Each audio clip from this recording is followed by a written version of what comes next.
En phase. Après avoir battu le champion vieillissant dans Rocky II, après avoir triomphé du jeune loup arrogant dans Rocky III, il ne lui reste plus alors qu'une seule possibilité, se mesurer à la menace étrangère la plus terrible, évidemment soviétique.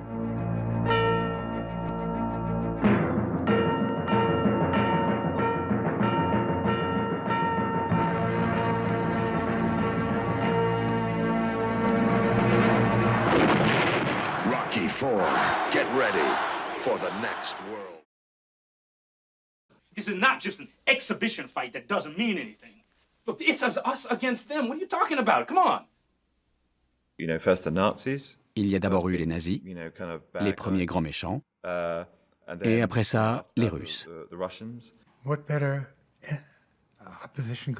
Quel meilleur adversaire pouvait-on trouver? Ça semblait tellement évident pendant les années Reagan.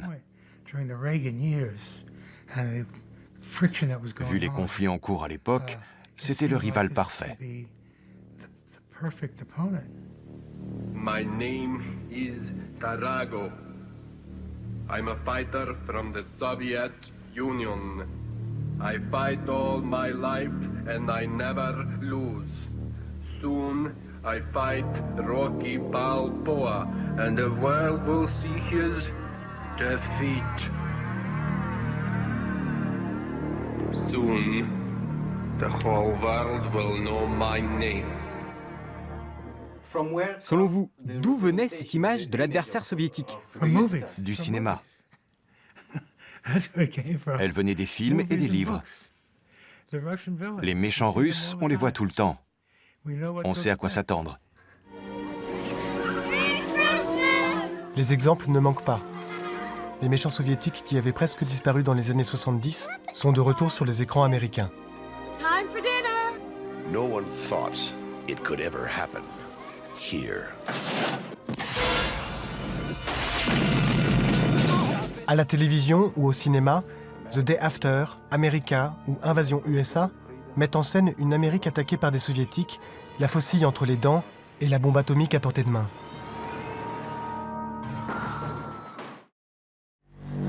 Drago is the most perfectly trained athlete ever.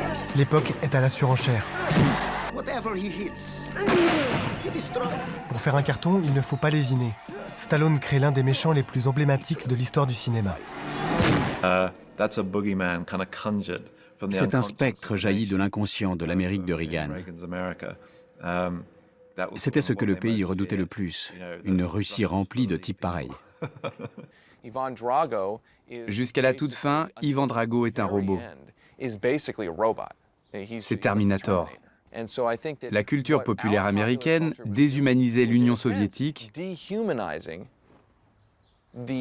car déshumaniser l'ennemi permet de le haïr plus facilement.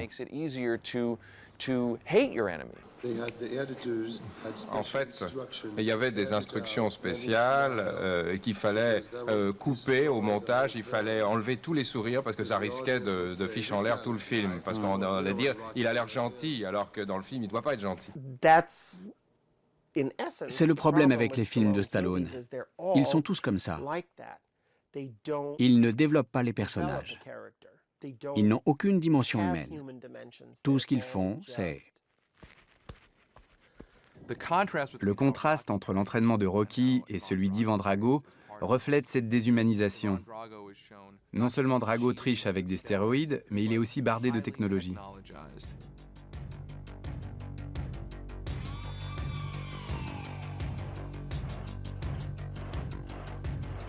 Rocky, lui, s'entraîne dans la nature.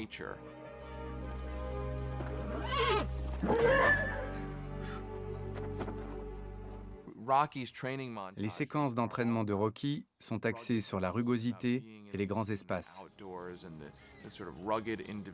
L'individu robuste livré à lui-même peut vaincre la bureaucratie, l'État, les technologies complexes.